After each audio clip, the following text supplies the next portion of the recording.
Bonjour à tous et merci de votre fidélité à ce nouveau moyen de communication sur le diocèse de Clermont, la Web TV, à découvrir sur le site clermont.catholique.fr. Journée de la vie consacrée, déjà une première vidéo est en ligne, une vidéo avec Sœur Saint-Pierre de la communauté des Ursulines de Clermont. Avec nous aujourd'hui le frère Jean-Claude Chupin. Bonjour Jean-Claude. Bonjour. Merci d'être avec nous. Vous êtes frère de Saint-Gabriel, vous êtes né en 1940 en Maine-et-Loire. Au terme de la guerre, vos parents vont déménager, ils vont s'installer dans les Deux-Sèvres. Là, à cette époque, il y a dans la commune une école qui est dirigée par les frères de Saint-Gabriel. Vous avez 11 ans et vous allez voir le frère directeur et vous lui dites que vous souhaiteriez un jour peut-être faire la classe, c'est-à-dire être instituteur. Qu'est-ce qui vous plaisait dans ce métier ou dans ce profil de métier? Sans doute simplement l'exemple donné par les maîtres que j'ai côtoyés à cette époque-là. Les maîtres étant donc des religieux? Des religieux, oui, je n'avais connu que des enseignants religieux à cette époque-là. Vous pensez véritablement que c'est cet exemple que vous souhaitiez suivre? Au moins pour faire la classe, puisque c'est à partir de cette question « qu'est-ce que tu veux faire plus tard ?» où j'ai répondu « faire la classe », que j'ai été orienté vers le juvénat des frères de Saint-Gabriel. Alors racontez-nous ce qu'est un juvénat.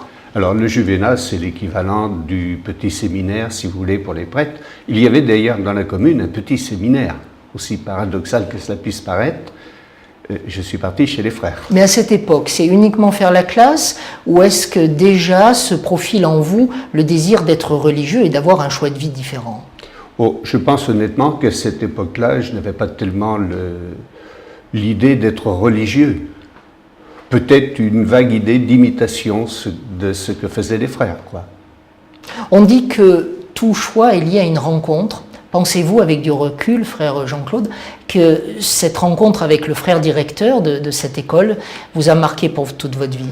Je pense que ça a été un de ces petits signes au long d'une existence qui nous sont faits gratuitement par Dieu et qui a décidé certainement de ce choix. On va avancer un petit peu. Vos premiers vœux, vous les formulez en 1959, puis profession perpétuelle en 1965. Oui. Là encore, une explication. Qu'est-ce qu'une profession perpétuelle? Alors, c'est l'engagement définitif. Il y a une période probatoire qu'on appelle les premiers vœux. Donc, cette période-là dure 6 ans, en fin de compte, avec des vœux renouvelables année par année. Et puis, vient le moment de l'engagement définitif. C'est un choix qui est quand même important, libre, conscient aussi. À ce moment-là, quand même, on sait ce que l'on fait. Comment réagissent les personnes qui sont autour de vous, vos parents, les membres de votre famille, quand vous leur annoncez eh bien, que vous souhaitez faire ce choix de vie? Mes parents, étant des chrétiens, n'ont jamais vu le moindre inconvénient. Dès que je suis parti à l'âge de 11 ans faire des études, ils ne s'y sont pas opposés. Puis petit à petit, bien, ils ont dû comprendre que j'allais devenir frère. Nous sommes, je l'ai dit, en 1965, au moment de vos vœux perpétuels. 1968 n'est pas très loin. 3 ans plus tard, la France, l'Europe, mais le mouvement de contestation vient de France. La France va vivre un bouleversement, certains diront une révolution. À aucun moment, vous n'avez un doute par rapport à ce que renvoie la société, justement, de ses choix de vie et de tout ce qui concerne le monde religieux? Je pense que le doute existe et que inévitablement, on se posait des questions, mais l'engagement avait été pris et je pense qu'il y a quand même tout un effort de fidélité à cet engagement, soutenu par des frères, par des confrères. Alors vous avez prononcé 3 mots importants là, engagement, fidélité et puis soutien, le soutien des frères. Parlez-nous un petit peu de ces trois socles qui sont très importants pour vous. Un engagement, tout le monde sait ce qu'est un engagement. Alors, définitif, aujourd'hui, à une période où on a peur de s'engager définitivement, c'est vrai que ça peut paraître énorme. Et pourtant, je pense qu'on ne remettait pas fondamentalement, enfin personnellement, je n'ai pas remis fondamentalement cet engagement en cause. Quand on rentre en vie religieuse, on sait en fin de compte à quoi vont ressembler les journées les unes après les autres, puisqu'il y a effectivement une sorte de calendrier, de rituel aussi qui est là, avec les temps de prière, les temps de vie communautaire. Donc quelque part, on connaît un peu sa vie pour les 20, 30, 40, 50 ans. Oui. Est-ce que c'est rassurant? Est-ce que c'est angoissant? Oh, je ne pense pas que ce soit angoissant. C'est vrai qu'il y a une certaine sécurité qui vient de l'habitude de ce que l'on sait. Évidemment, il y a des événements, comme vous dites, 68 a été des événements imprévus. Puis il y en aura d'autres ensuite. Et il y en aura d'autres, certainement. Mais quand on était jeune frère à 25 ans, on n'imaginait pas que 68 pouvait exister, quoi. Parlons de la vie communautaire. Quand on est en famille, on reçoit ses frères, ses sœurs, on ne les choisit pas. Pareil pour les parents. Les parents reçoivent un enfant, ne le choisissent pas. En fin de compte, on peut choisir ses amis, mais pas les gens avec qui l'on vit. La vie communautaire, c'est un petit peu ça. On reçoit d'autres frères. Alors pour les religieuses, d'autres femmes, vous des hommes.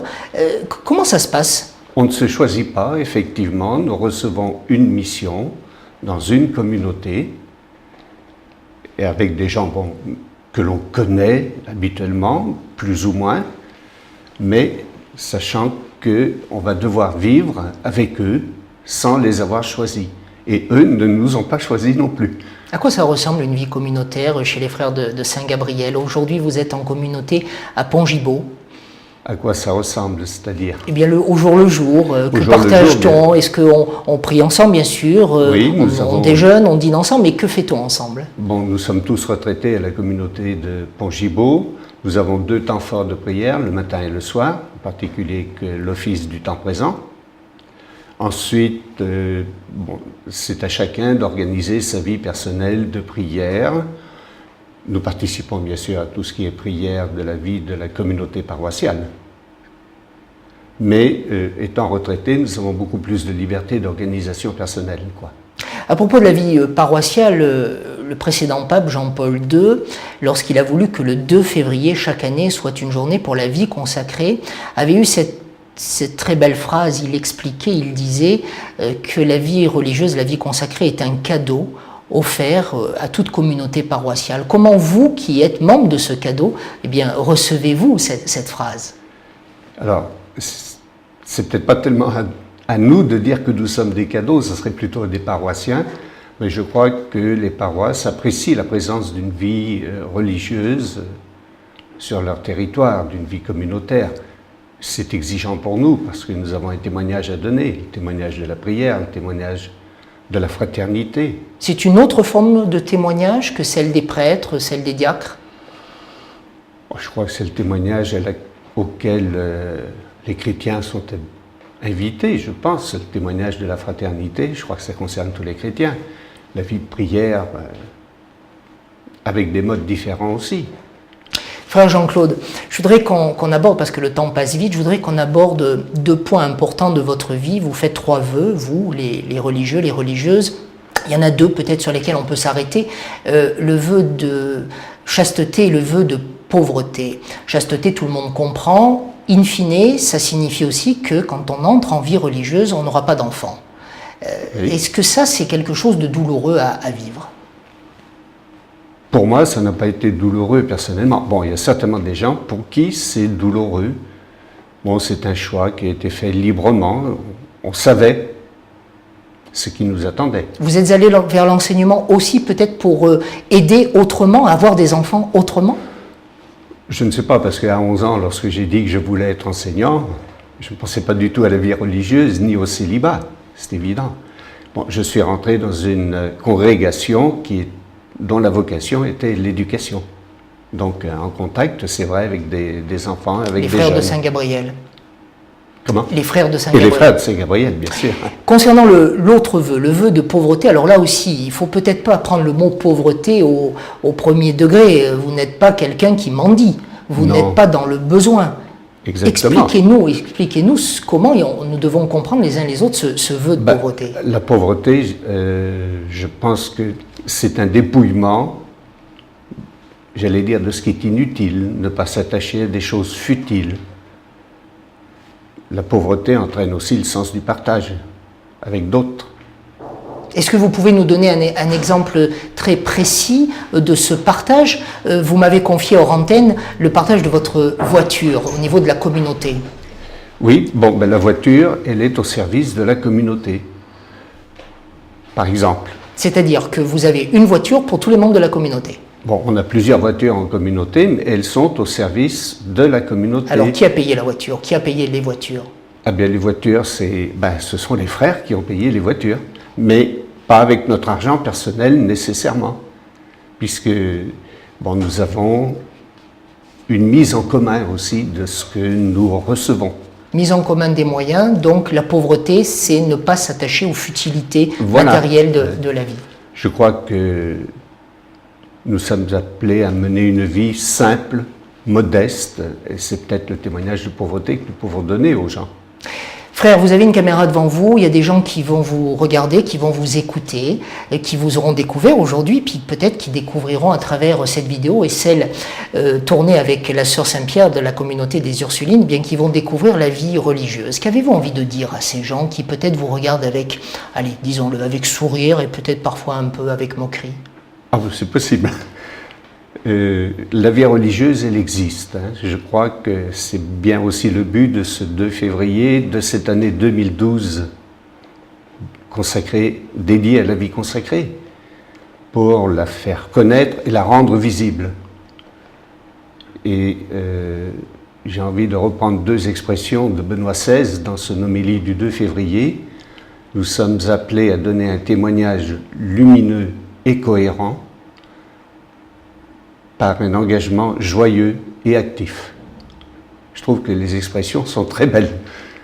Merci beaucoup, frère Jean-Claude Chupin, d'avoir pris un peu de temps et d'être venu aujourd'hui dans notre studio pour tourner cette émission. D'autres témoignages à découvrir en ce qui concerne la vie consacrée, la vie religieuse. Alors dans le dossier Les Nouvelles du diocèse de Clermont, beaucoup de témoignages de frères et de religieuses engagés en vie apostolique ou en vie contemplative.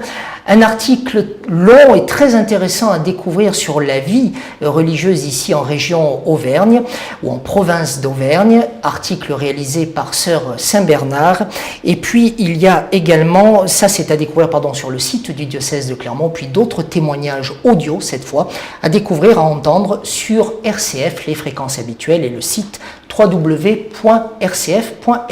Merci beaucoup à vous, frère Jean-Claude. Merci de ce que fait RCF pour la vie consacrée.